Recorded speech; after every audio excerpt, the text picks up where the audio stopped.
Goeiedag geliefde disipel van Jesus en baie welkom by nog 'n episode van In Jesus Bybelstudie. Ons gesels hierdie week oor 'n tema God is goed en hy wil vir jou goed wees. In my ondervinding deur baie jare in die kerk het ek agtergekom dat elke Christen sukkel met een of baie keer al twee fundamentele vrae. Is God regtig so goed en sal hy vir my so goed wees? Omdat ons baie geestelik wil klink, sal baie min van ons hardop erken dat ons twyfel in God se goedheid. As iemand sou sê, God is good, sal die reaksie 99 uit 100 keer in die kerk wees, Amen, preach it brother. Maar tog het baie mense die siening dat God verantwoordelik is vir rampe, siektes en baie ander tragedies. Geen wonder dat mense twyfel in die goedheid van God nie, want hulle het nie 'n ware begrip van wat van hom is en wat nie van hom is nie. Hoe kan ek glo dat God goed is, maar ek glo hy gee kanker? Hoe kan ek glo dat God goed is, maar hy is ook die een wat my kind doodgemaak het? En as ons baie heilig en diep wil klink, dan sal ons instem dat God nie hierdie rampe veroorsaak het nie, maar dat hy dit wel toegelaat het. Nou, hoe op dese aarde is dit enigstens beter? So hy gee nie kanker nie, maar hy sal passief terugstaan en toelaat en toekyk hoe dat ek kanker kry. En dan sal hy my siek los, sodat ek iets daaruit kan leer. En ek pluk nie hierdie stellings uit 'n hoed uit nie. Ek sal in 1990 gedoop in die kerk, en ek weet wat gesê en wat gepreek word. Hierdie is hoe baie mense dink. Geen wonder baie mense wil niks met God te doen hê nie. Ek wil ook nie 'n verhouding met daai God hê nie. Hy's wreed en ongevoelig en liefdeloos. Maar dis nie wie ons Vader is nie. En ek gaan probeer om 'n paar van hierdie stellings en vrae te antwoord so deur die verloop van tyd. En dan is daar die wat 'n begrip het dat God goed is en dat daar geen skadu van verandering in hom is nie. Maar hulle twyfel of hy goed sal wees vir hulle. Hoekom? Want hulle kyk na wie hulle in die vlees is en wat hulle gedoen en gesê het, en daarvolgens oordeel hulle hulself onbekwaam, onbevoeg of onwaardig. En dis net hier waar ons die hele pot missit. Ons is nie waardig oor dit wat ons gedoen het nie. Ek is nie waardig vir God se seën en sy goedheid en sy guns in my lewe omdat ek die helfte van my inkomste weggee, of omdat ek vanoggend my vrou koffie in die bed gevat het, of omdat ek vir iemand gebid het en hulle het uit 'n rolstoel uit opgestaan nie. Nee, hierdie is vrugte van my verhouding met God, maar ek kan God se goedheid ontvang omdat ek sy seun is. Punt. My DNA maak my waardig. God is my pa en hy is 'n onbeskryflike goeie pa wat onmeetbaar goed wil wees vir sy kinders. Dis sy karakter. Dis wie hy is. Klaar. Sê my bietjie, hoe is jy wedergebore? Hoe het jy 'n kind van God geword?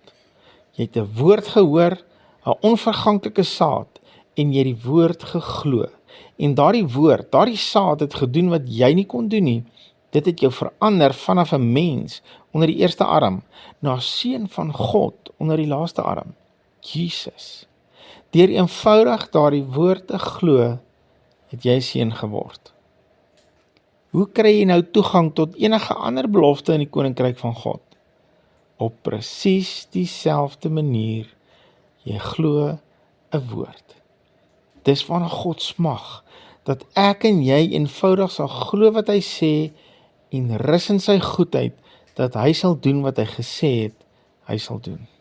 Daar's baie tekste wat dit uitlig, maar ek gaan net hierdie 2 voorbeelde vir nou gebruik. En ons weet dit eintlik, maar soms dink ons dit nie mooi nie. Maar God is onsienlik, onsigbaar. Hy is gees.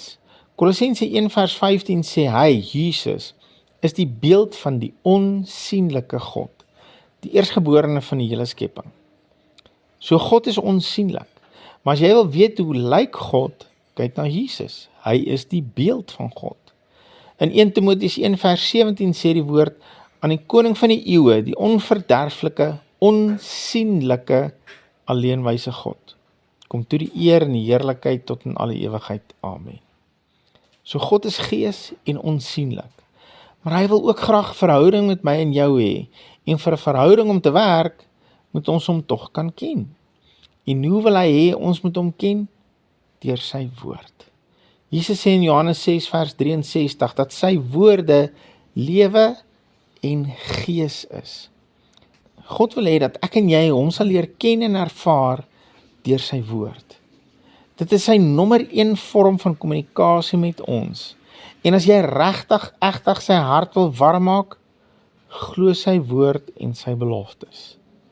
En ek sê hierdie met groot respek, maar ek glo dit is God se liefdestaal, dat ons sy woord sal glo. Ek sê weer, dis hoe ons wedergebore is, deur 'n woord te glo. Dis dan ook hoe ons die res van ons verhouding as kinders met hom uitleef, deur geloof in sy woord. En ek kan jou die absolute versekering gee. God se woord is vol van sy beloftes vir jou. Van sy goedheid vir jou. Van sy karakter vir jou. Van sy voorsiening vir jou. En van sy guns en genade vir jou. God is vir jou. Hy's goed en hy wil vir jou goed wees. Is jy bereid om dit te glo? Slegs op grond van sy woord en sy goedheid. Here, baie dankie vir u woord. Dankie vir u beloftes dat u 'n goeie God is en dat u vir ons wil goed wees. Kom deur die Heilige Gees, Here, en help ons om ons gedagtes te vernuwe tot hierdie werklikheid, tot hierdie waarheid. U is goed en u wil vir ons goed wees. Help ons om dit net te vat en te glo. Dit is so eenvoudig. In Jesus naam, amen. Geliefde van Jesus, hou jou oog op Jesus en jou neus in sy woord. Shalom.